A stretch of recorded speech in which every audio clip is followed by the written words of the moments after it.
Glória a Deus. Quantos estiveram aqui à tarde? Uau, então quase todo mundo, aliás. Quem não estava aqui à tarde, levanta a mão. Então pouca gente. É bom que você veio.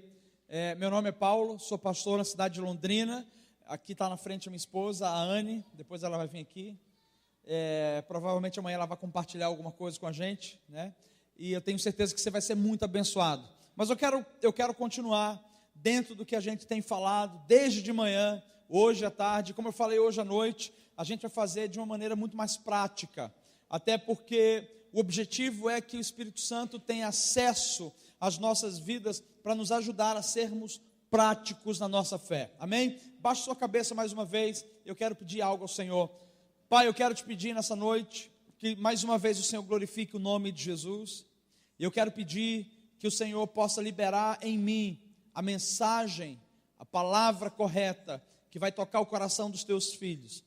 Eu oro por uma geração incendiada, eu oro por um mover especial do teu Espírito, eu oro por céus abertos, eu oro pela manifestação do teu reino sobre a vida de cada pessoa nessa noite. Eu oro por encontros sobrenaturais contigo, oro por uma atmosfera propícia para que a palavra venha e o teu povo ouça a tua palavra e que a palavra encontre lugar nos corações deles.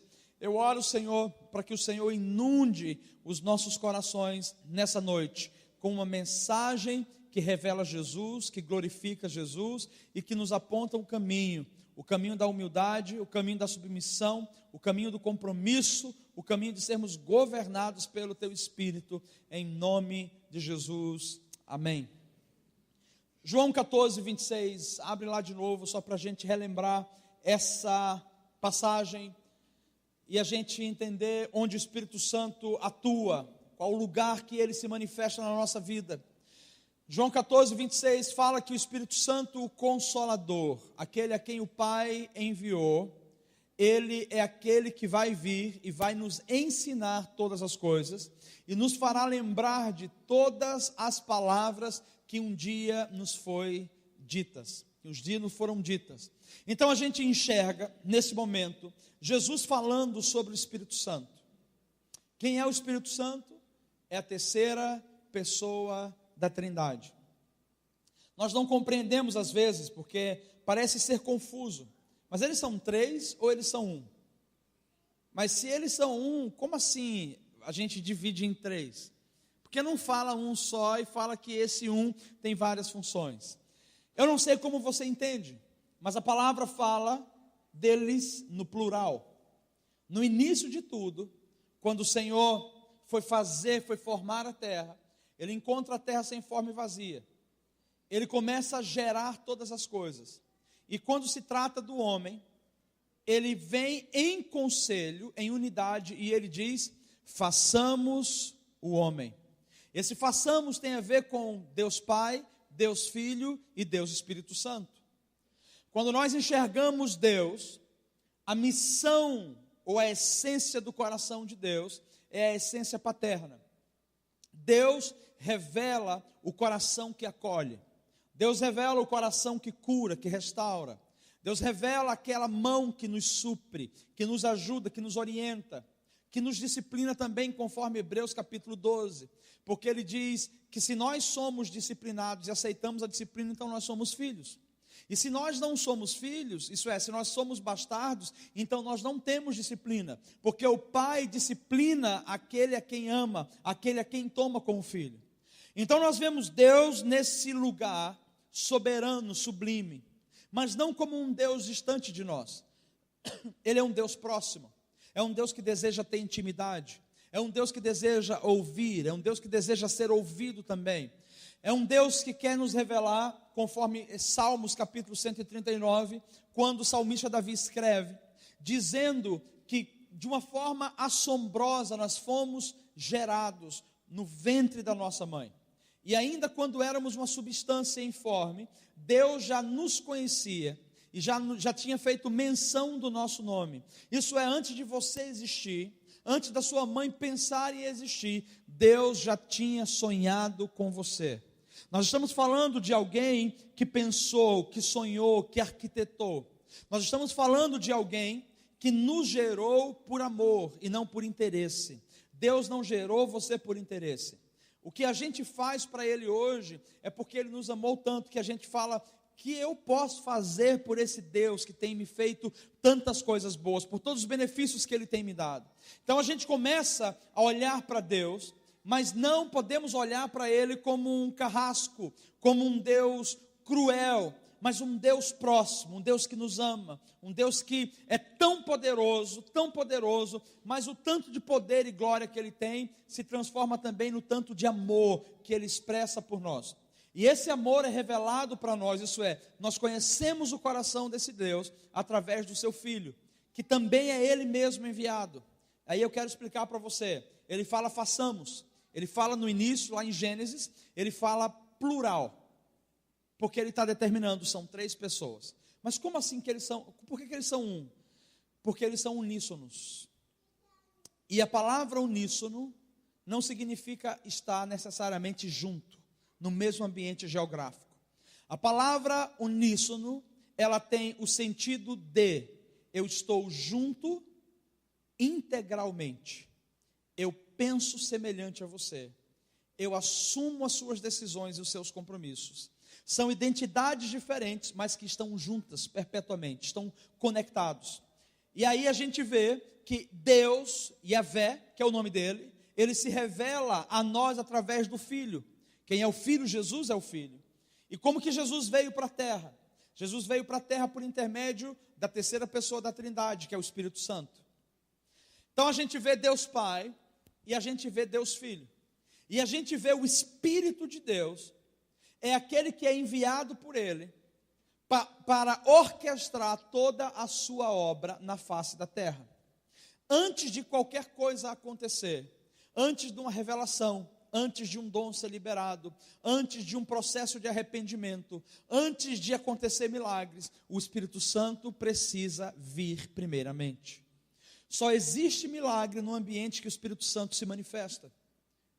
Por quê? Porque o Espírito Santo gera no ambiente a glória de Deus. É Ele quem carrega a glória com Ele. É Ele quem carrega as virtudes de Deus. É Ele quem carrega os dons, que são os presentes para a igreja. É Ele que vem com a principal missão de conectar o nosso coração com o coração de Deus. O Espírito Santo, como a terceira pessoa da Trindade, tem um papel fundamental. Jesus disse para os discípulos no Evangelho de João: eu estou voltando para o Pai, e importa que eu vá para que Ele venha. Como é que é? Importa que o Senhor vá para que Ele venha. Jesus passa o tempo todo falando para os discípulos acerca do Espírito Santo, e dizendo: o Espírito Santo é a pessoa que vai estar com vocês, que vai ensinar todas as coisas. Ele vai ensinar matemática, sim, ele vai ensinar português, sim, mas ele vai ensinar vocês a serem bons discípulos, a serem bons maridos, a serem boas esposas, a serem bons pais, a serem bons filhos. O Espírito Santo nos ensinará todas as coisas. Jesus estava deixando claro para os discípulos que ele tinha um relacionamento pessoal com o Espírito Santo, e que por causa desse relacionamento pessoal, ele tinha êxito em tudo, ele estava conectado com o Pai. As coisas aconteciam para ele. Então ele estava instigando nos discípulos a fome e a sede de estar com o Espírito Santo. Mas os discípulos não conseguiam enxergar o Espírito Santo. Eles precisavam então ter uma experiência, porque o Espírito Santo não vem num formato para nós. Ele vem como uma cultura. Ele se manifesta. Ele está no ambiente, você sente que ele está no ambiente. E onde o Espírito Santo está, ali a liberdade, diz a palavra. Onde o Espírito Santo está, é gerado pureza, é gerado vida, é gerado cura. O peso sai, porque o Espírito Santo tira o peso do ambiente. Onde o Espírito Santo está, a glória de Deus se manifesta de uma maneira intensa. Então Jesus primeiro instiga aos discípulos sobre: tenham fome e tenham sede do Espírito. Porque Ele é aquele que vai conduzir vocês. Ele é aquele que vai ensinar vocês, mas eu tenho que ir para que Ele venha. E a gente eu fico talvez pensando nos discípulos, né? Mas como assim? Não dá para ter os dois?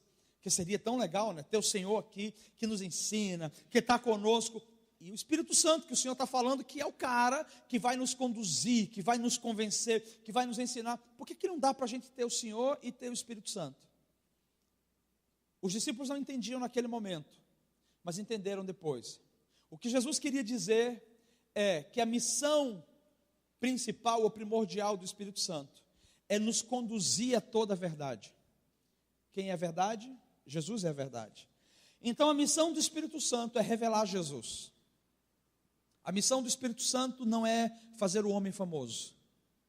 A missão do Espírito Santo não é levantar um patamar para que você tenha status e que você seja um grande homem. A missão do Espírito Santo não é gerar fama para o homem, mas é gerar no homem a revelação de quem Jesus é. Jesus é o centro de todo o Evangelho. E nós temos conosco a principal pessoa que não apenas nos revela, mas nos ensina a sermos semelhantes a Jesus. Semelhantes em como a gente olha, semelhantes em como a gente fala, semelhantes em como a gente toca, como a gente lida com as pessoas, como a gente lida com as coisas. Se Ele tem a missão de nos conduzir a Jesus, isso é, de nos revelar toda a verdade, de nos levar à verdade, Jesus precisou ir, porque enquanto Jesus estava aqui, Ele era de carne e osso. Ele era homem, como eu e você somos. Ele tinha alma, ele tinha um espírito, ele tinha um corpo que estava sujeito à dor, à doença, que estava sujeito à queda. Então, se o Espírito Santo viesse enquanto Jesus estivesse na terra, o Espírito Santo iria apontar para Jesus. E como nós temos um grande mal de idolatrar, de fazer ídolos, facilmente nós olharíamos quando ele apontasse: esse é o caminho, a verdade e a vida, segui-o, siga, porque esse é o homem. Uma hora Jesus morreria, porque aquele corpo estava determinado que iria morrer como qualquer um de nós. E quando Jesus morresse, os discípulos iriam então fazer uma caricatura, uma imagem de um Jesus que não estava pleno em sua identidade. Então preste atenção, o Espírito Santo não veio revelar um homem, ele veio revelar o Filho de Deus, o Cristo, o Filho do Deus vivo, o Filho do Altíssimo. Ele veio revelar esse ser espiritual que é Jesus, que não tem limitação alguma no seu corpo, que não está preso a esse corpo mortal, mas que é pleno em glória, em virtude, e que habita nas regiões celestiais com o Pai. Está sentado à destra de Deus, tem todo o favor do Pai, tem toda a graça do Pai. Então, quando Jesus foi, o Espírito Santo pôde vir, porque agora ele não revela um Cristo num túmulo, mas agora ele revela um Cristo ressurreto. E é aí onde está a vitória da igreja. É aí onde eu e você podemos ser vitoriosos na nossa vida pessoal e em qualquer esfera da nossa vida. Porque o Espírito Santo sempre vai nos tirar desse ambiente de mesquinharia, desse ambiente de pobreza espiritual, desse ambiente de miséria espiritual, e ele vai dizer: sim, Jesus veio para se identificar com você, para que na ressurreição dele você pudesse se identificar com ele. Então ele tira os nossos olhos da terra e ele aponta os nossos olhos para a eternidade, ele aponta os nossos olhos para os céus, ele nos mostra Jesus como ele é, um Cristo ressurreto, porque a nossa vitória foi a vitória dele na cruz do Calvário. É porque ele vive que nós podemos crer no amanhã. É porque ele vive, é porque ele morreu na cruz, que o meu pecado e o seu pecado foi perdoado. É porque Jesus morreu na cruz e hoje ressuscitou, que o pecado não pode mais me dominar ou dominar a você. Isso é, nós não vivemos mais na prática do pecado. Nós somos libertos, mas nós somos libertos por causa do poder que ele carregou. E só um Deus que podia se entregar, se fazer sacrifício e ressuscitar e voltar ao seu estado de origem, podia ter autoridade para dizer para nós: o seu lugar não é no pecado e o seu lugar não é no inferno, o seu lugar é estar aonde eu estou. João capítulo 14, versículo 1: não se turbe o vosso coração, credes em Deus, crede também em mim, na casa do meu pai há muitas moradas, e se não fosse assim eu vos teria dito. Vou preparar-vos lugar, para que onde eu esteja, estejais vós também. Ele precisou ir, mas ele deixou a sua essência aqui. A essência de Deus, o Espírito da verdade, que o mundo não conhece. porque o seu espírito, o mundo não conhece porque está morto nos seus pecados, nos seus delitos. Mas ele deixou a sua essência. A essência que primordialmente deu vida a Adão e Eva. A essência que nos sustenta até hoje. A essência que fala em nossa consciência o que fazer, para onde ir e como proceder. Como manter os parâmetros do Evangelho. Como dividir essa questão de intenção e motivação. Como compreender onde é alma e onde é espírito. Aí o Espírito Santo vem e ele começa a trazer revelações para nós. O Espírito Santo, a Bíblia diz que ele é o penhor da nossa herança. O reino de Deus é a nossa herança. A vida eterna nele é a nossa herança. O Espírito Santo é a garantia de Deus que ficou conosco. Essa garantia que está conosco é o que nos diz assim: pode acontecer o que for. Pode passar o que passar na minha vida. Pode cair tudo ao meu redor. Eu posso até morrer, eu posso até me arrebentar, mas eu tenho uma garantia.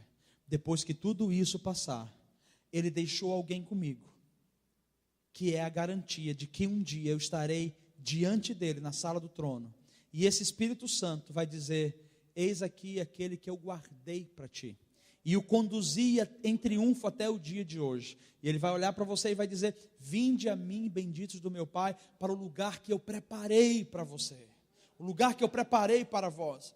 Então nós estamos vendo que o papel do Espírito Santo em tudo isso é nos tornar semelhantes a Jesus, porque Jesus era a imagem perfeita de filiação.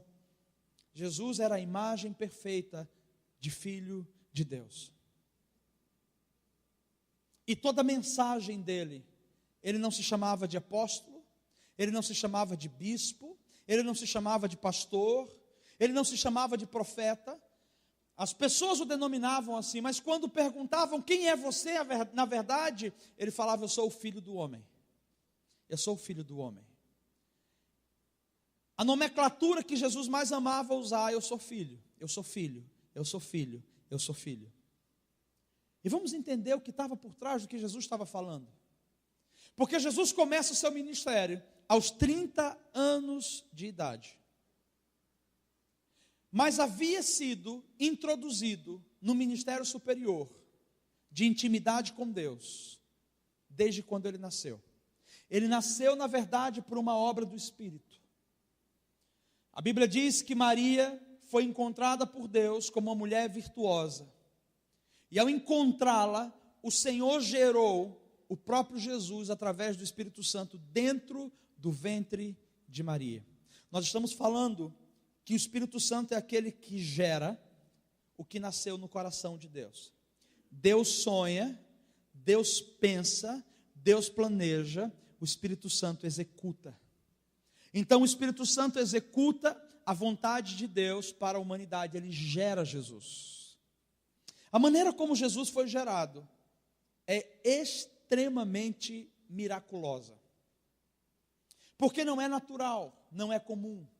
E era importante que ele tivesse vindo assim, para manifestar a divindade. Ele foi gerado pelo Pai, ele foi enviado pelo Pai. A grande questão é que a palavra também fala em Efésios, no capítulo 1, dizendo que ele nos elegeu nele, em Cristo, antes da fundação do mundo. Nós estamos vendo que esse Pai, esse Deus, o Altíssimo, ele tinha um plano sobre mim e sobre você, antes mesmo dele formar o mundo. Você não foi formado para o mundo foi formado para você, porque ele já tinha um plano com a sua vida, ele já tinha um plano de desenvolver você. E o grande ponto que a gente precisa compreender nessa noite, para nos deixar o Espírito Santo ministrar completamente o nosso coração, é que toda essa obra é uma obra gerada pelo Espírito Santo. A cada ser humano que você encontra ao redor da terra, você vai ver que existe uma obra em prol dessa vida. As pessoas são livres, como eu te falei hoje. Elas podem escolher, elas podem decidir, elas têm o direito, elas são livres, têm um livre-arbítrio. Porém, o Espírito Santo nunca vai deixar qualquer pessoa que tenha sido criada por Deus à mercê de qualquer maneira. De alguma forma ele está em contato, de alguma forma ele está revelando, de alguma forma ele está despertando. Nós temos o privilégio de termos nascido num país onde a mensagem do Evangelho nos alcançou de uma forma muito mais simples, muito mais tranquila. Porque existem lugares onde a palavra não pode chegar. Mas não quer dizer que porque a palavra não chegue, que Deus não tem acesso aos corações. Hoje, mais de 1 milhão de muçulmanos, que têm se convertido nos últimos 10 anos, têm falado acerca de testemunhos profundos, de como foram visitados por Deus. Sem saber de nada, sem saber quem era Deus, o Espírito Santo começa a revelar Jesus. Preste atenção, Ele é quem revela Jesus, para que a gente possa ter acesso ao Pai. Então você encontra um muçulmano que nunca ouviu falar necessariamente do Evangelho, e o cara acorda da noite para o dia, incendiado porque ele viu Jesus, e o Espírito Santo começa a falar para ele: esse Jesus quer salvar você, você não está salvo, você precisa se converter, você precisa abrir o seu coração, deixa ele entrar em você. E a pessoa recebe Jesus sozinha, e ela passa a conversar sobre isso com outras pessoas. Eu particularmente conheci um homem na África chamado Pedro Curazela. O pastor Pedro é pastor de uma denominação hoje em Moçambique. Quando nós fomos lá fazer uma assistência para ministrar a pastores, fazer um seminário de pastores e líderes, esse homem me contou a história dele. E ele falou como o Espírito Santo agiu para alcançar o coração dele. Ele estava na época da guerra, por volta de 1980 e um pouco, e aconteceu uma guerra, explodiu uma guerra civil, e ele era um dos oficiais. Esse homem estava fugindo, porque ele falou: meu irmão morreu na guerra, meu pai morreu na guerra, eu vou morrer na guerra, e eu não quero, estou com medo. E ele entrou num trem, e ele falou assim: eu vou me matar. Havia um outro homem, que eu não sei como, que procurava o pastor Pedro o tempo todo e dizia, pastor Pedro hoje, né? Dizia assim: Pedro, você precisa vir numa reunião, porque nessa reunião estão falando algo que é para ti. E veio uns missionários, uns estrangeiros, e eles deram um livro. E eu deixei guardado um livro desse para você. Ele falou: não quero, não quero. E ele evitou esse homem várias vezes. Na época da guerra, esse homem chegou e falou: não tem mais o grupo, mas eu guardei o teu livro, e dei o livro para ele. Pedro então entra naquele trem, dizendo: eu vou só descansar, e quando o trem chegar no nível final dele, eu vou descer e eu vou me matar. Não tem mais para onde ir. Ele queria fugir. Ele entrou no trem e ele colocou o livro embaixo da cabeça. E ele disse que adormeceu. No que ele adormeceu, ele leu em espírito o Evangelho inteiro. Porque ele disse que veio um homem e começou a falar com ele. E revelou, e foi revelando, e foi falando. Ele acordou naquele momento que ele disse que não vou me matar, mas o que é isso? E quando ele acordou, tinham 3 guardas que o pegaram e levaram para a prisão. Na prisão ele não tinha o que fazer, ele não tinha tempo, ele tinha tempo de sobra. Então ele pegou aquele livro, ele pediu, o pessoal deu o livro para ele, e ele começou a ler os evangelhos, e ele entrou em parafuso. Ele falou: mas eu vi isso aqui, esse homem aqui falou comigo. Essa semana, quando eu estava no trem, esse homem veio e falou comigo. Ele começou a falar do evangelho inteiro. Esse homem, Pedro, viu que o evangelho falava que para receber Jesus, você precisava se arrepender dos seus pecados, confessar os seus pecados, crer no seu coração e deixar com que ele salvasse você. Pedro aceitou Jesus sozinho. Ninguém pregou para ele. Ele já sabia o evangelho, porque ele tinha recebido. Ele leu e ele começou a falar para os presos que estavam com ele. Eu conheci alguns desses homens que eram presos que estavam com ele. E esse Pedro falou o seguinte: eu estou falando para vocês, conforme o homem que me apareceu nos sonhos falou. Está aqui toda a história do jeito que ele falou comigo. Vocês vão sair daqui em 3 anos. E eu vou ficar mais um tempo aqui dentro. Quando vocês saírem, vocês vão até as suas aldeias. E ao chegarem nas suas aldeias, vocês comecem a falar o que vocês aprenderam. E façam uma reunião, montem uma igreja e tragam o máximo de pessoas possível para ouvirem a palavra de Deus. Eram 14 homens. Esses homens saíram, cada um foi para uma região. Eles mantêm contato, vai mandando pessoas mandar recado, porque eles não conseguem chegar lá. Mais ou menos uns 3 anos depois que esses homens saíram, o Pedro sai e ele vai visitar a cada pastor desse, a cada homem, em cada cidade. Eu vi fotos recentes, né? Obviamente não foi daquela época, mas eles mostraram como eles se reuniam. Ganharam um celular, então eles tiraram fotos num tronco de árvore, no meio da savana, no escuro, não tem luz, não tem nada, não tem bem-estar. E aqueles homens estavam adorando a Deus. Eu tive a oportunidade de ir em alguns cultos desses, onde eles dançam com tanta intensidade que a poeira sobe, você não sabe quem é gente, quem é poeira, se é vulto, o ambiente é denso, a adoração não para, não tem pausa. Se o pastor fala assim, nesse momento vamos receber tal pessoa, enquanto a pessoa vem andando aqui, não tem silêncio, eles começam a cantar, e eles cantam até você chegar. Você termina a palavra, eles começam a cantar até você voltar para o seu lugar, enfim, não para, é constante. Por causa da vida desse homem, hoje nós temos centenas e centenas de outros líderes que se levantaram e estão espalhados em Moçambique, pregando o evangelho, através da atuação de quem? Através da atuação do Espírito Santo. Se o Espírito Santo é poderoso para revelar alguém que nunca ouviu sobre o evangelho, revela o evangelho, o que dirá de nós que temos acesso à palavra? O que dirá de nós que temos acesso a esse ambiente eclesiástico, onde a gente ouve louvor, onde a gente pode praticar o que a gente praticou hoje à tarde, orando em línguas, vendo o céu se abrir? O que dirá de nós que já estamos submersos nessa cultura? O que é que o Espírito Santo pode fazer conosco?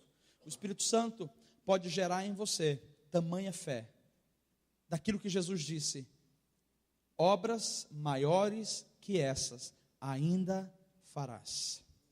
Obras maiores que essas ainda farás. Então toda obra do Espírito Santo hoje, em nós e através de nós, é para nos fazer semelhantes a Jesus. Porque se a gente quer agradar ao Pai, a única maneira é sendo semelhante a Jesus. Onde que Ele começa a trabalhar em nós? No nosso coração. Ele move, comove, conforma. Ele arranca, Ele acrescenta. Ele muda coisas de lugares. Ele reposiciona.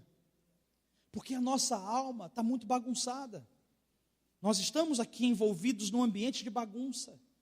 O mundo é bagunçado, o mundo é cheio de desordem, mas o Espírito Santo coloca tudo em ordem dentro de nós. Aí ele começa a revelar a palavra, porque essa é a grande missão dele. E ele revela a palavra como? Ensinando a palavra. E por que ele nos ensina a palavra? Porque a única maneira de termos fé gerada em nosso coração é através da palavra. Então deixa eu definir para você uma coisa. Uma coisa é você crer na teologia do pensamento positivo. Eu digo sim, eu sou bonito, eu sou rico, eu sou eloquente. Aí eu repito de novo, eu sou bonito, eu sou rico, eu sou eloquente, as pessoas me amam e eu amo as pessoas. Você está fazendo uma lavagem cerebral. Você está se convencendo de algo. E obviamente, cientificamente é comprovado que tudo aquilo que você faz repetidas vezes, constantemente, ao longo do tempo se torna uma realidade, uma verdade, um padrão na sua vida. Só que qualquer padrão que a gente gere meramente pela fala, ele vai simplesmente produzir uma boa ideia de quem nós somos. Ele vai produzir de repente um bom comportamento. Mas a obra que o Espírito Santo faz em nós, através da palavra, quando a gente vive a palavra, quando a gente ora a palavra, quando a gente fala a palavra, não é uma obra apenas de eu vou mudar de roupa, eu não vou usar roupa tão curta agora, eu vou usar uma roupa um pouco mais comprida. Isso é detalhe, isso é consequência. O que o Espírito Santo faz, ele nos muda de dentro para fora. Essa mudança vai fazer você ser um filho melhor. Essa mudança vai te fazer ser uma filha melhor. Essa mudança vai te fazer ser um marido melhor, ser uma esposa melhor. Às vezes a gente se preocupa com tanta coisa grande, né? E o Espírito Santo está dizendo para nós, querido, volta para o básico. Porque você não cumpriu nem o básico ainda, já está pensando em ir para as nações. Você não aprendeu nem o beabá do evangelho, você já está desesperado para pregar para multidões. Volta para o básico. Vamos crescer nesse básico. Vamos desenvolver o nosso caráter como o caráter de Jesus. E aí eu vou te perguntar, o que Jesus faria? Ou como Jesus seria nos dias de hoje? Primeiro que a gente não tem como mensurar isso. Eu creio que Jesus ele é tão inteligente, e ele é tão cheio de vida, que ele provavelmente faria coisas que a gente não imaginava. Porém, os princípios que ele carrega são princípios absolutos, e que ele deseja que a gente tenha isso conosco. E alguns dos princípios que foram gerados em Jesus, foram gerados por causa do Espírito Santo. Em Lucas capítulo 4, se você quiser abrir, Lucas capítulo 4, eu não vou mencionar o texto, eu só vou falar dentro do contexto. Lucas capítulo 4, a gente vê quando Jesus é impelido ao deserto pelo Espírito Santo. E a Bíblia diz, abre aí por favor. Eu não consegui conectar a internet aqui, então eu não consegui pegar esse texto em específico. Mas, e Jesus, cheio do Espírito Santo, é isso que diz? Cheio do Espírito Santo, foi impelido por ele aonde? É assim que fala? Então preste atenção. Porque existe um lugar onde Deus nos leva para nos moldar. E Ele usa o Espírito Santo para nos levar para esse ambiente, para que a gente seja moldado. Que ambiente é esse? O ambiente do deserto. Pastor, mas espera aí, a pregação não era para o outro lado? O senhor está trazendo para o deserto? O que é isso, pastor? Não é bem assim, né? Espírito Santo, é mover, é fluir. Exatamente. Porque o mover e o fluir precisa ser liberado sobre corações que são corações de filhos, temente a Deus. Porque se Deus libera o dom e libera toda a unção e toda a graça sobre você com o coração desviado, uma bênção que poderia salvar a sua vida termina te condenando. E eu vou te explicar melhor. Jesus cheio do Espírito Santo, não sou eu que estou falando, a palavra está dizendo que ele estava cheio do Espírito Santo. A Bíblia diz, enchei-vos do Espírito, não desse vinho, do vinho natural que traz contenda e dissolução, mas enchei-vos do Espírito Santo de Deus, porque esse Espírito ele gera vida em nós. Para ser cheio do Espírito, nós temos que deixar ele nos governar, e nós temos que constantemente estar em edificação. Isso é, alguém cheio do Espírito, ela tem a prática de ler a palavra constantemente, e ela tem a prática de orar constantemente. Se você não faz isso, você está vazio do Espírito. Você está ouvindo mais a carne do que o Espírito Santo. Constantemente, ora e lê a Bíblia. Lê a Bíblia e ora e adora. E quanto mais você faz isso, mais você serve pessoas. Quanto mais você faz isso, mais você se abnega dos seus bens naturais. Quanto mais você faz isso, mais você se coloca à disposição dos outros. Quanto mais você faz isso, mais você se torna uma pessoa humilde, uma pessoa maleável, uma pessoa que as pessoas são atraídas a você. Então nós não podemos olhar o fim e ver Jesus glorificado, sem compreender que até com Jesus foi necessário que o Espírito Santo gerasse esse processo maravilhoso, que era o processo de gerar nele um coração segundo o coração de Deus. Então Jesus, cheio do Espírito, foi levado pelo Espírito Santo aonde? E ele permaneceu no deserto por quanto tempo? 40 dias e 40 noites. Nas Escrituras, o número 40, ele fala sobre gerações. Ele fala sobre um ciclo. Geralmente você vai ver o número 40 como processo de disciplina de Deus. Ele falou, vocês vão passar 40 dias no deserto. No entanto, o povo passou quanto tempo? 40 anos. Mas aquele povo tinha recém saído do Egito. E eles tinham passado 400 anos. Então nós vamos vendo múltiplos. E Deus fala por números. É uma forma profética que ele revela o coração dele. Então o 40, ele tem a ver com um processo de novo tempo. E aí eu vou te explicar melhor. Cientificamente, uma pessoa que consegue, por 40 dias, se manter dentro de uma disciplina, em um determinado comportamento, é comprovado que você ganha do seu cérebro naquela área. Vou explicar melhor. Digamos que você tenha um problema com mentira. E você não mente porque você é mentiroso e gosta de mentir. Você mente porque você aprendeu a mentir. Aprendeu com seu pai, aprendeu com a sua mãe. Então você nem precisa mentir, mas você mente. Eu tenho um pastor, amigo meu, de Belo Horizonte, que ele falou assim, eu tinha problema com mentira. Mas ele falou assim, Paulo, eu mentia por nada. E eu tive que ser radical. Olha só que ele mentia, assim ó. Cara, o pessoal falava assim, ontem à noite eu dei uma saída com minha esposa, mas foi tão legal, a gente foi comer no restaurante. Ele sempre tinha que mentir alguma coisa melhor. Cara, peguei a moto ontem e fui com ela na cidade tal, a 3 horas daqui, só para jantar no restaurante tal. Voltamos super felizes. Mentiu. Ele falava assim, eu mentia na cara dura. Quando o Espírito Santo trouxe a convicção para ele, dizendo, você é cristão e você mente para se promover, porque por trás de cada mentira existe a razão que alguém quer manter, de sustentar uma falsa imagem. Você mente por quê? Porque você está querendo sustentar uma falsa imagem. Que você é bom, que você é especial, que as pessoas te amam, que você serve bem, que você é muito mais humilde do que qualquer outro, enfim. Que imagem é essa? A mentira ou qualquer outro pecado é meramente a tentativa de manter uma falsa imagem. E ele disse, eu entendi isso, e eu falei, eu vou ter que ser radical. Eu falei, Espírito Santo, como que eu vou fazer para poder mudar? E o Espírito Santo falou para ele, todas as vezes que você mentir, você fale para a pessoa na hora, eu menti, me perdoe. E como para ele mentir era natural, porque mentir era um padrão, ele fazia isso de graça. Cara, não, eu sei, eu fiz isso, mentia de graça. Ele disse que a primeira vez, no primeiro dia, ele estava assim, eu não vou mentir, hoje eu não vou mentir, hoje eu não vou aumentar, eu não vou mentir. E ele chega com os amigos. E o cara estava falando, cara, o que você fez ontem à noite? Tinha feito nada, amado. Tinha ficado em casa com a esposa, não estava com dinheiro, eu acho, ficou lá. Ele falou, ontem? Aí pensou, o que é que eu posso fazer para ser melhor, né? O cara não tinha nem falado. Cara, ontem nós fomos jantar, fomos naquele restaurante chinês. Aí ele falou assim, ó, quando terminou de falar o restaurante chinês, ele falou, sabe tudo isso que eu acabei de falar agora, cara? O que foi? É tudo mentira. O cara, hã? Aí ele falou para mim, tá? O cara, hã? Eu acabei de mentir para você, eu quero te pedir desculpa, perdão e nunca mais eu vou fazer isso. Segundo dia, estava com outra pessoa. Lá vai ele mentir de novo por nada. Mentiu. Parou na metade. Sabe tudo isso que eu acabei de falar para você?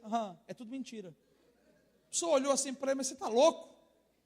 Não, é que eu tenho problema de mentira, eu minto muito. Aí olha só. Na terceira vez ele falou assim, o que você fez ontem? Ele falou, deixa eu pensar para te responder. Se você sabe, ele estava tentando encontrar a verdade dentro dele. Porque ele vivia tanto mentira que ele fantasiava na cabeça. E tem gente que fantasia coisas aqui que não existem. Tem gente que fantasia ofensas aqui que não existe. Tem gente que fantasia que o outro pensou dele tal coisa e aquilo nunca aconteceu. E ele vive uma vida falsa, uma vida de mentira, uma vida se aprofundando naquilo. Olha que lindo, o Espírito Santo me trouxe hoje para falar para você que é noite de mudar. Que é noite de se transformar. Mas vamos continuar. Ele disse que no terceiro dia ele falou assim, não vou mais mentir, porque eu não aguento mais ser humilhado. Porque as pessoas ficavam rindo. E agora, olha o mentiroso, porque até então ele não era mentiroso. Dá para você compreender como a gente valoriza tanto o que as pessoas veem? A gente consegue esconder as pessoas, uau, que irmão, mas que homem, quando ele entra na igreja, olha como ele trata a esposa dele, olha, meu Deus, esse homem é maravilhoso. Irmã, ora por mim, porque Deus vai me dar um marido igual a esse aí, ó. E a irmã sabe de nada, inocente. Sabe de nada, amada. Ficai solteira, ouvir a voz de Jeová, não casai, porque não dá certo isso aqui. Tem pessoas que vivem uma vida dupla. Até o dia que o Espírito Santo revela para ela, você está caminhando para o inferno e você não foi feita para o inferno. Você está caminhando para as trevas e você não foi feita para as trevas. Volta, vem para a essência, deixa eu mudar você, deixa eu transformar você. Então é comprovado pela ciência. Está passando rápido a hora hoje, hein? Dá uma pausa nesse seu relógio aí que eu tenho mais algumas coisas para falar. Então é comprovado pela ciência que quando você submete alguma área da sua vida por 40 dias ininterrupto e você tenta manter aquela disciplina, que acontece uma mudança de padrão.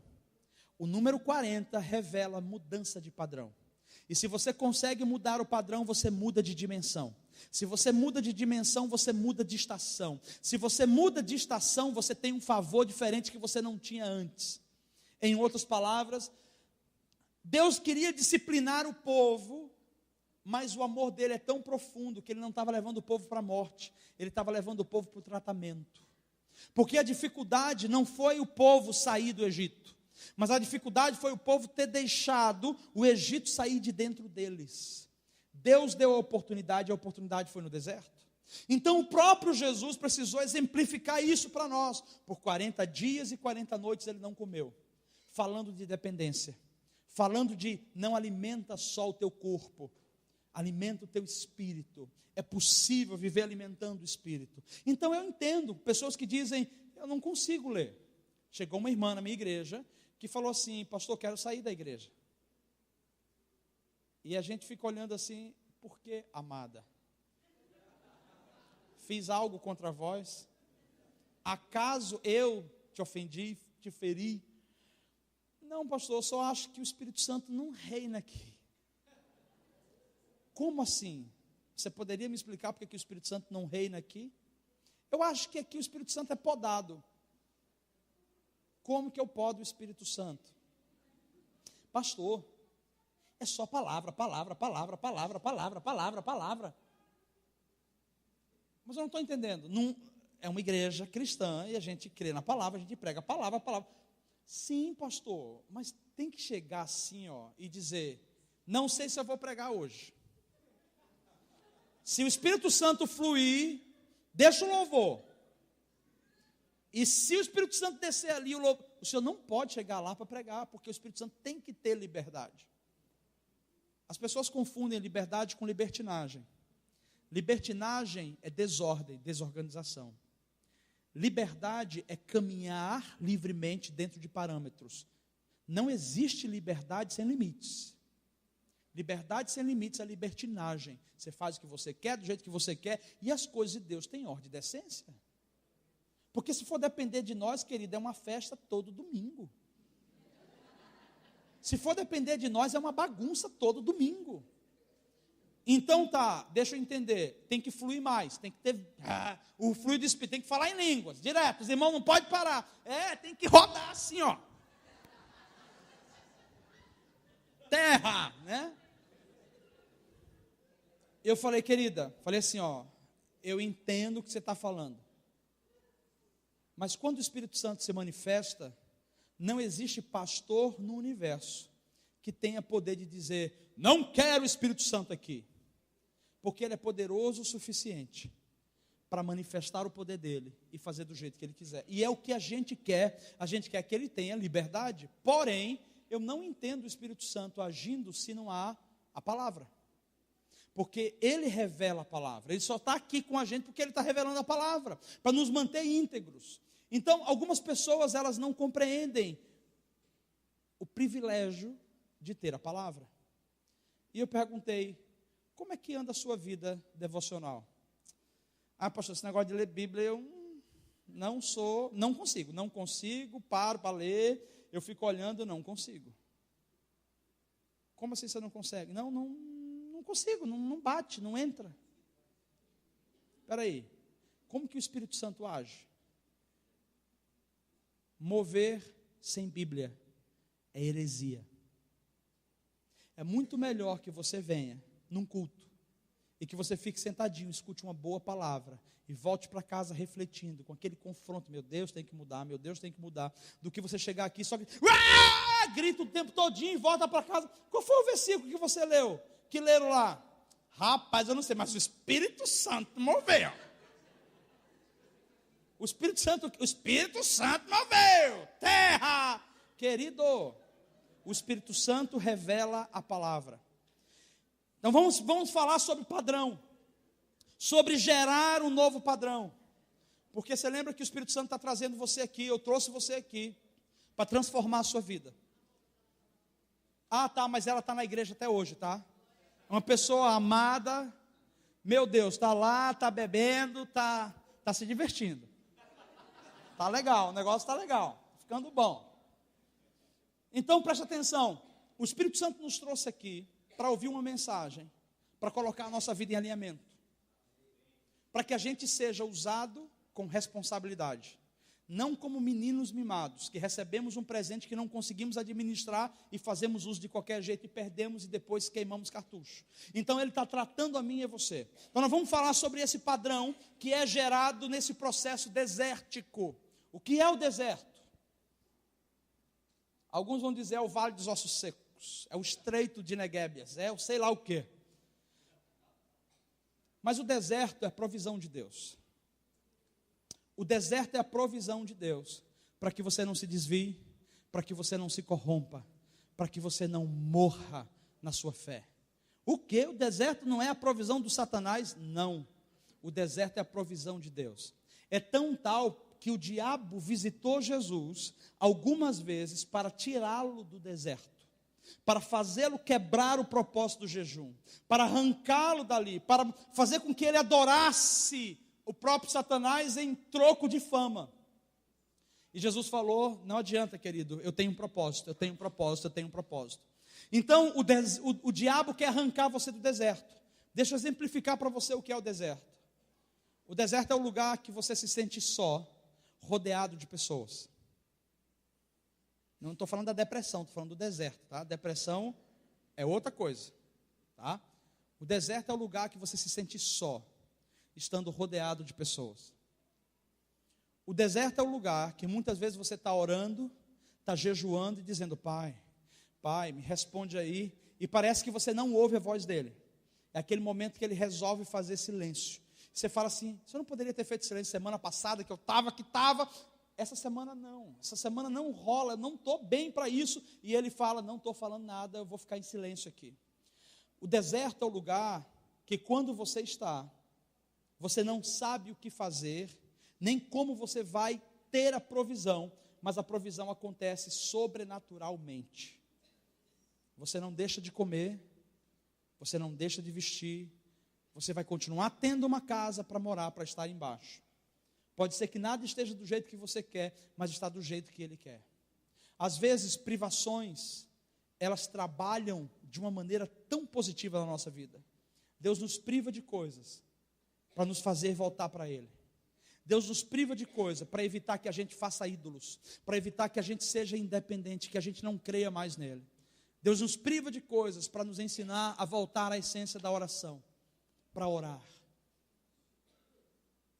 Obviamente nós não precisamos chegar a esse nível, mas constantemente o Senhor está nos chamando, dizendo, eu quero você mais perto de mim. Algumas pessoas falam sobre Jesus dizendo, mas ele era rico. Eu vi um pregador um dia desse na TV, meu Deus, não vou nem falar o nome. Não vou falar o nome dele. E ele estava dizendo que Jesus era riquíssimo. Sabe essas ênfases de pregadores que estão a fim de tirar oferta no final da mensagem? O cara já começa falando de dinheiro, que Jesus era rico. Rico, que ele tinha uma casa na praia. Ele era tão rico que ele não sabia onde colocar dinheiro, e que Jesus, ele ganhava dinheiro na carpintaria, porque o seu pai passava naquela época, não sei onde que ele tirou isso, naquela época era 1 ano e 4 meses para fazer uma mesa e uma cadeira. E quando Jesus começou a trabalhar com o pai, ele fazia, a pessoa chegava assim, eu estou com pressa, eu preciso que isso seja feito rápido. Aí a pessoa dizia assim, será que dá para 7 meses? Ele, está devagar demais. Aí o cara, mas para quanto tempo? Aí Jesus dizia, para amanhã, pode ser amanhã? 1 mesa e 4 cadeiras para amanhã, sem ferramenta nenhuma. Aí o cara ia embora, rapaz, tu ouviu, né, Foiane? Para dizer que sou eu que estou mentindo aqui, igual o meu amado amigo pastor. Rapaz, aí ele disse que Jesus fazia assim, cadeira, apareça. E com isso, estou falando como ele falou. E com isso ele foi juntando,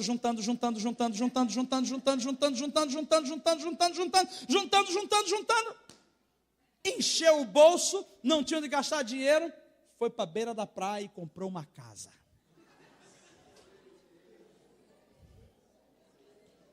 Aí eu olho para Jesus. Eu olho para Jesus nos ensinando um estilo de vida simples.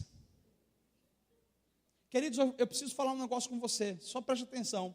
Eu olho para Jesus vivendo um estilo de vida simples.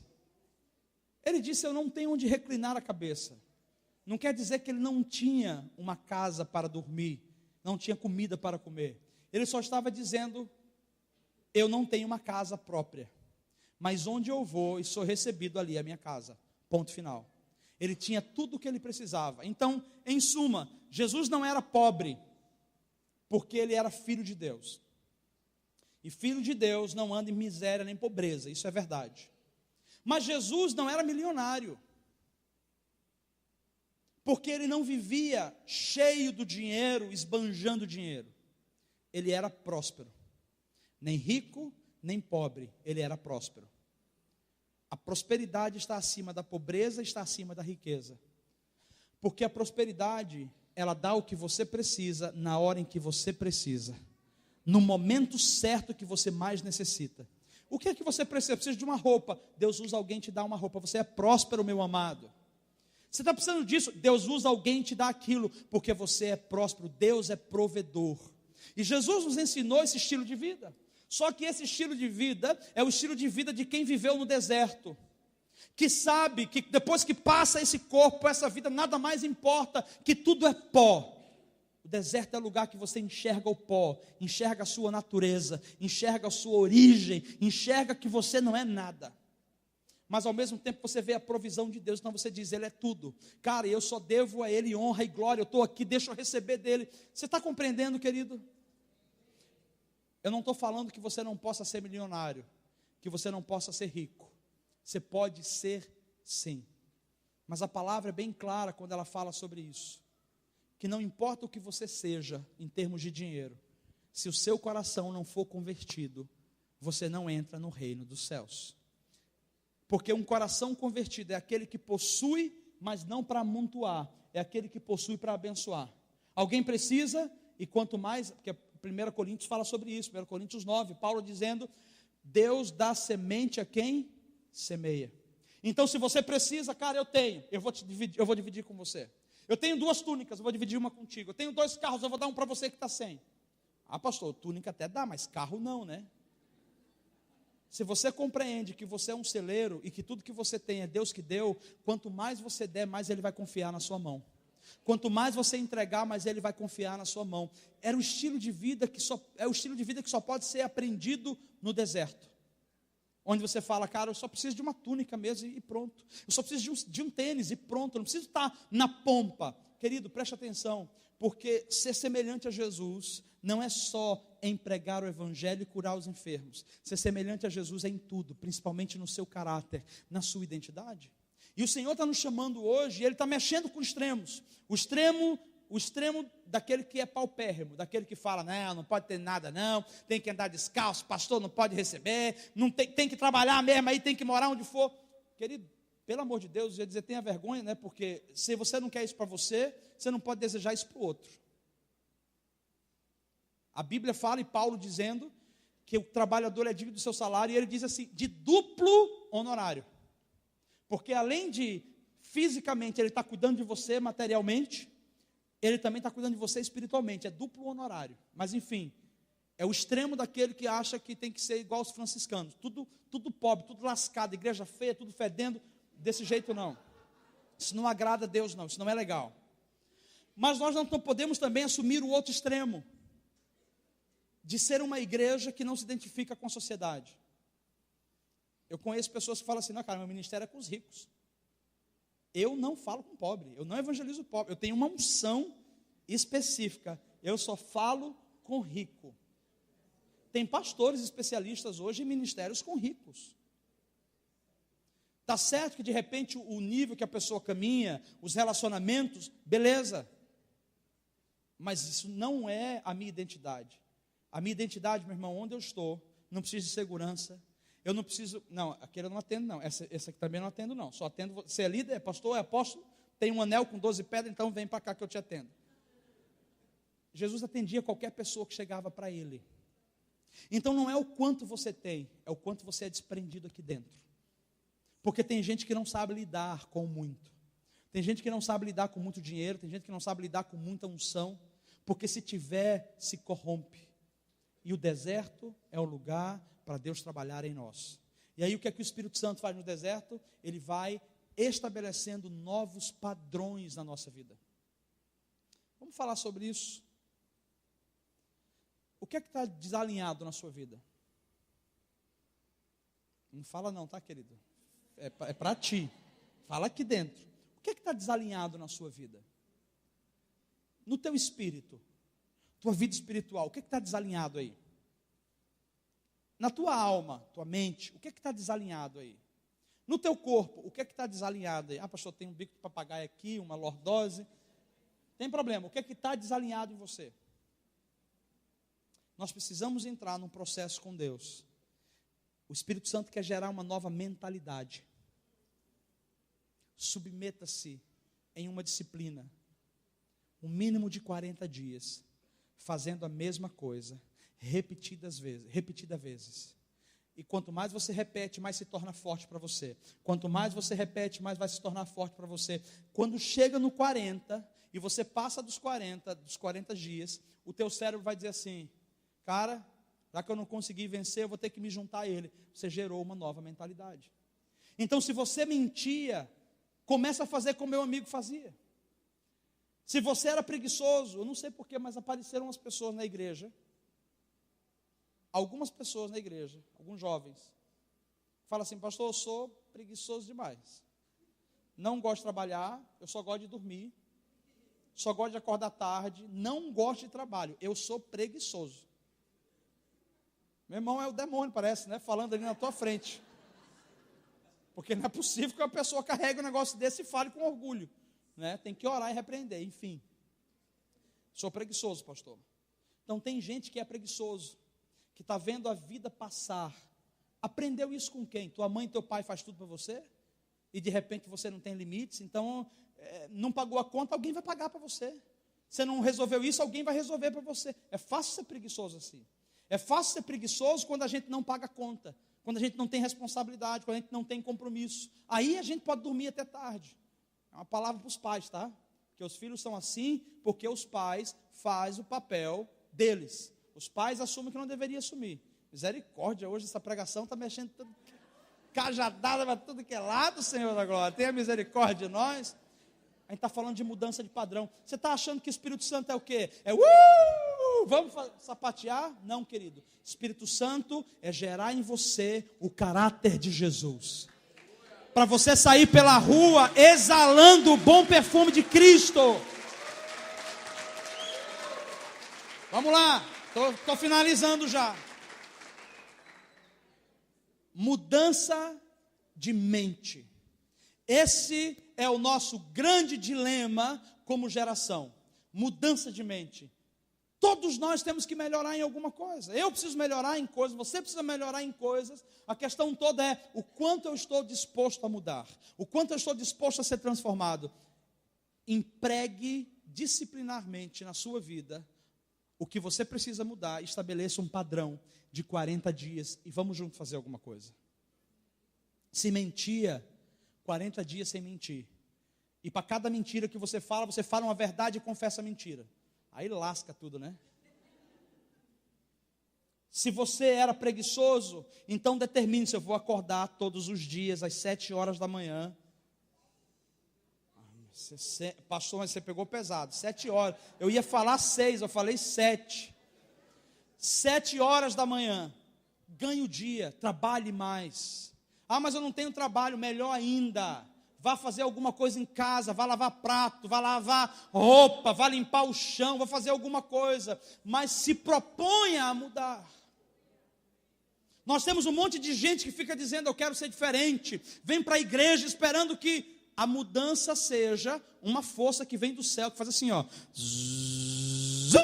E pega você se treme, aí você sai. E pastores gostam de falar isso, né? Hoje será diferente. Nunca mais você será o mesmo. Você chega em casa o mesmo preguiçoso de sempre. Por quê? Porque não existe poder externo que te transforme, a menos que você decida internamente deixar com que o Espírito Santo governe essa área da sua vida. Então deixa o Espírito Santo te governar. Deixa ele conduzir você por novos passos. Queremos coisas diferentes, queremos resultados diferentes, mas permanecemos fazendo as mesmas coisas de sempre. Queridos, o Espírito Santo está falando e dizendo: eu estou querendo levar vocês para um novo nível. Eu estou chamando vocês para um novo padrão. Você está fazendo a coisa certa, só que no tempo errado e na hora errada. Então levante-se do seu lugar e venha para um novo nível com Ele. Sabe por quê? Porque de manhã eu falei para você, nós devemos ao mundo um encontro com Deus. O mundo precisa enxergar Deus. O mundo está precisando de Deus. E porque ele não encontra Deus, ele adora a árvore, ele adora o sol, ele adora a lua, ele adora, meu Deus, tem tanta baboseira que o mundo adora, porque a igreja está inertemente parada, simplesmente olhando a vida passar e dizendo: Deus queira que o mundo se acabe na beira do barranco para eu morrer encostado, que eu não aguento mais. Eu não sei se você está compreendendo, mas nós temos uma missão, e o evangelho é trabalho. Jesus disse: o meu Pai trabalha até hoje, e eu trabalho também. O evangelho é trabalho. Ser gerado e gerar pessoas é trabalho de parto. Viver em igreja é trabalho. Existem horários, existe rotina. Ser líder é trabalho, exige de você tempo, exige de você compromisso. Estar inserido no corpo é trabalho, exige de você sair mais cedo, chegar na igreja mais cedo para participar dos cultos, não faltar aos cultos, não faltar às suas reuniões de célula, não faltar ao teu Tadel. Tudo isso é trabalho, mas é um trabalho que é gerado para o seu bem. O nosso problema é que a gente não vê os benefícios, né? Porque eu vou te falar, lá na igreja às vezes eu falo assim: se eu oferecesse durante 4 domingos, cada pessoa que viesse iria ganhar R$500. Querido, ia vir o avô, morto, morreu, traz ele aqui. Tira ele, exuma o corpo.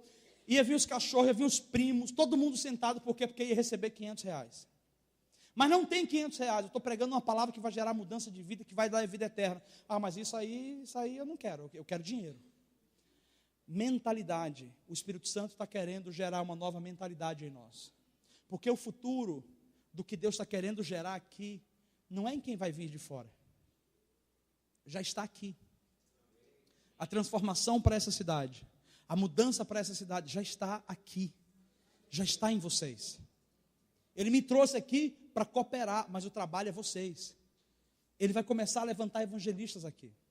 Ele vai começar a trabalhar com pessoas que têm dons para fazer operação de milagres, operação do sobrenatural. Ele vai começar a levantar aqui pessoas com dons para escrever livros, literaturas, artigos. Ele vai começar a levantar pessoas influentes no meio acadêmico. Ele vai começar a levantar pessoas influentes que vão para as ruas e vão entrar no mundo de negócios e vão começar a trazer alinhamento, falar sobre uma mentalidade de reino de Deus. Não está longe, esse lugar é aqui. E é por isso que eu estou aqui dizendo para você, Ele está chamando você, para que você saia do nível que você está, e venha para um outro nível, um nível mais elevado, um nível onde você vai ter que assumir mais responsabilidade, um nível onde você vai ter que crer mais em Deus, um nível onde você vai ter que se submeter ao processo que o Espírito Santo quer te levar, ao processo de ser útil. E para você ser útil no reino, você precisa estar totalmente submisso. E Ele sabe quem está útil no reino, porque Ele leva ao deserto. E se você passa naquele processo do deserto, o Espírito Santo gera em você um coração completamente maleável, para que as pessoas tenham acesso a você, para que as pessoas encontrem Deus em você. Agora eu quero caminhar para a conclusão e falando o seguinte: quantos de vocês gostariam de ser usados por Deus, para dizer assim: Deus, eu quero ser usado para marcar minha geração? Eu não sei como, eu não sei o que, mas eu quero marcar a minha geração. Às vezes as pessoas mais velhas, elas ficam assim: puxa vida, mas será que ainda dá para mim? Será que eu ainda tenho condições de fazer isso? Será que não passou o tempo? o plano A de Deus para você continua em vigor. Talvez você não tenha a mesma força, talvez você não tenha a mesma garra, a mesma disposição de tempo, mas você tem o mesmo Espírito Santo que estava em Jesus, e Ele vai usar você na dimensão que um dia Ele te prometeu. Então não esmoreça da fé, não olhe para trás, não abra mão do que Deus te entregou. Se Deus te deu algo, querido, vai à frente, deixa Deus gerar isso em você, proclame, abençoe vidas. Então, se você crê, como eu perguntei, se você falou, quero ser usado por Deus, o que é que a gente precisa para ser usado por Deus? Só dizer sim ao Espírito Santo. Hoje à noite, nós vamos ver uma demonstração de como Deus deseja nos usar. Primeiro Ele restaura a gente. Primeiro Ele faz uma obra interior. E depois Ele começa a alargar isso pelas ruas, pelos bairros, pela comunidade, pela cidade inteira. Nós fizemos parte de uma igreja quantos anos atrás? Uns 15 anos da Manaim? Uns 15, 17 anos atrás. Uma igreja presbiteriana que estava caindo. O pastor não estava conseguindo mais levantar, pouquíssimos jovens. E nós chegamos para ajudar. E naquele tempo que a gente estava ajudando, pegamos aqueles jovens. Eram 2 jovens. Vou só te contar como que eles estavam. Eu fui no culto, né, porque eles nos convidaram para ver a realidade. E o líder dos jovens estava pregando, e o co-líder estava assistindo a mensagem. E tinha eu e a Anne, que era, não sei se você estava, era minha mãe. Era minha mãe. Éramos os convidados. Só nós 3 sentados e o pregador lá em cima. E o pregador metendo o pau no co-líder. Você que está sentado aí, você que recebeu o chamado de Deus, olha, Deus está te vendo, hein? Você está dando para trás. E olha só o que eu ouvi. Um dia você disse, entra aqui no meu coração, Senhor. E aí ele entrou no teu coração. E a igreja lotada, né? Com 3 pessoas. E ele falava assim para as multidões. Só que estava falando para o coitado do co-líder. E Jesus entrou no seu coração. Aí chegou o momento que você teve que assumir compromisso. Aí você ficou fraquinho. Aí você viu as lutas chegarem. Aí você não quis mais. O que é que você fez, hein? Você falou assim, Jesus, não quero mais esse compromisso. Pode sair daqui, que agora eu quero viver a minha vida. Sabe o que Ele está dizendo para você? Ele está olhando para você e está dizendo assim, me chamou porque quis, problema seu. Agora vai ter que me aturar. Esse era o estado da igreja que a gente pegou. Uma igreja no bairro periférico. Bandidos, drogas, pessoas bem pobres. Primeira coisa que a gente fez, chama esse pessoal para cá. Vamos trabalhar o conceito de intercessão, vamos trabalhar o conceito de adoração, vamos trabalhar o conceito de intimidade com Deus. Fizemos um trabalho interno, em um ano, daqueles 3 jovens foram chegando, deu quase 100 jovens no primeiro ano. Rapaz, tinha uma unção especial para aquilo ali. Quando eles chegaram e eles começaram a ser trabalhados, nós geramos uma mentalidade nele, que é uma coisa que isso está em nós. A gente falou, ninguém é crente para dentro da igreja. Dentro da igreja a gente recebe. Mas Deus nos salvou para a gente ir para a rua e ganhar o mundo. Então nós vamos ganhar o mundo. Como que a gente vai ganhar o mundo? Começamos a fazer teatro. E começamos a elaborar coreografias. Preste atenção. Esse amado que vos fala não sabe dançar. Mas o Espírito de Deus veio sobre mim. Minha esposa sabe, ela dança, eu não, mas ela não estava naquele tempo lá. O Espírito de Deus veio sobre mim, e eu montei não apenas peças teatrais, como eu montei coreografias. Eu ensinava para eles como dançar. Cara, mas nós íamos para a rua e era incrível. Um jovem olhou para mim, ele falou assim, cara, eu não consigo, eu não sei dançar. Eu falei assim, olha para mim, menino. Quem não sabe dançar aqui sou eu. E eu estou dançando, eu não vou mostrar para você, porque eu não estou mais debaixo dessa unção, tá? Outra unção agora.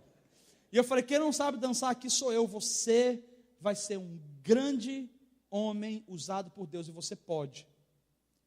O poder da ministração, o poder da edificação, liberei sobre ele aquela palavra. Esse menino nunca fez uma aula de balé, nem de dança, nem de nada. Esse menino hoje é simplesmente o diretor, junto com a esposa dele, do Balé do Teatro Amazonas, um dos teatros mais famosos no Brasil. O menino viaja o Brasil e o mundo dançando. Qual é a técnica dele? A técnica dele foi um dia ele ter dito assim: tá bom, então se é assim eu vou dançar. E ele se descobriu naquele ambiente. E hoje ele está influenciando pessoas. É cristão, serve a Deus, ama a Deus, mas tem tocado um povo que a gente não consegue tocar. Mas vamos lá. Começamos a dançar, íamos para a rua. O pastor tinha uma caminhonete, uma S10. Querido, a S10 soltava freio, era um bairro de ladeira. Não tinha essa não, juntava ali atrás 30, 20 meninos, criança tudo. Íamos chutado, descendo ladeira, chegávamos em cima na praça, desce todo mundo, fazia barulho, todo mundo pintado, todo mundo com uma roupa só, e a gente começava a dançar na rua. As pessoas vinham das casas, o que é isso? E a gente começava a evangelizar. Aí a gente mobilizou, depois de um tempo, uma mentalidade para eles: vamos transformar o bairro. Como? A gente vai transformar o bairro limpando o bairro. Então, na época das férias, pegávamos as crianças, botava enxada, facão, rastelo, o que fosse, na mão das crianças, dos adultos e adolescentes. Íamos de casa em casa, limpávamos a rua inteira, pintávamos os meio-fios, entrávamos na casa, limpávamos ali, e a gente começava a pregar o evangelho.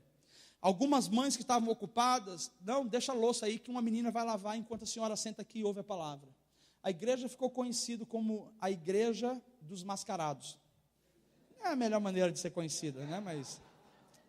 Mas eram os mascarados bons, eram os mascarados que chegava e mudava a realidade, que o pessoal pintava o rosto, mudava a realidade. Uma igreja começou a impactar um bairro, depois uma igreja começou a ser influência numa cidade inteira.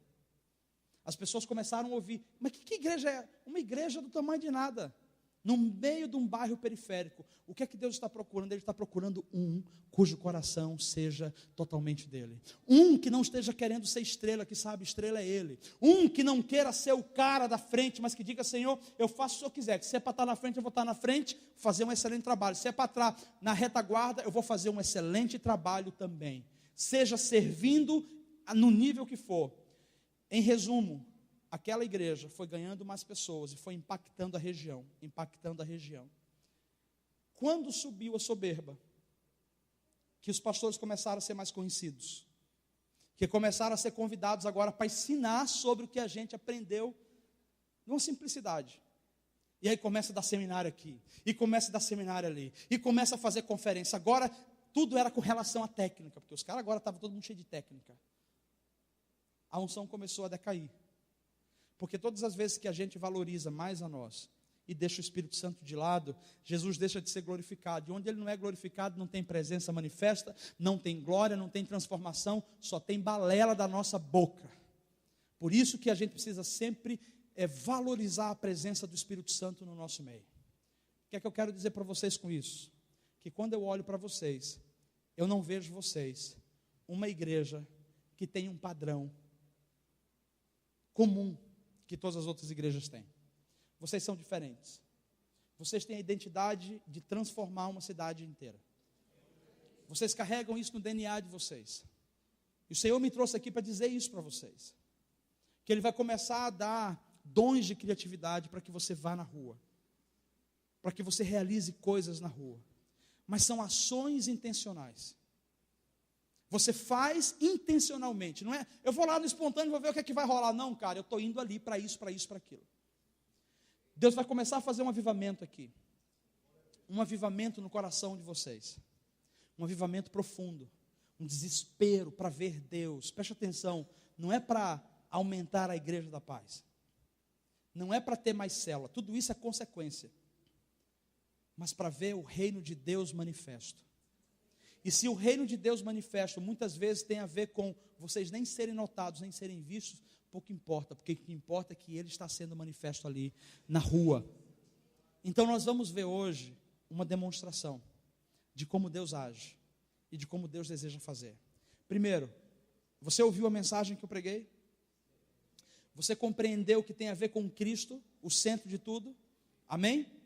E você compreende que Cristo sendo o centro, Ele deseja usar pessoas, Ele vai usar você, Ele quer usar você, amém por isso? Então, quero convidar você a ficar de pé.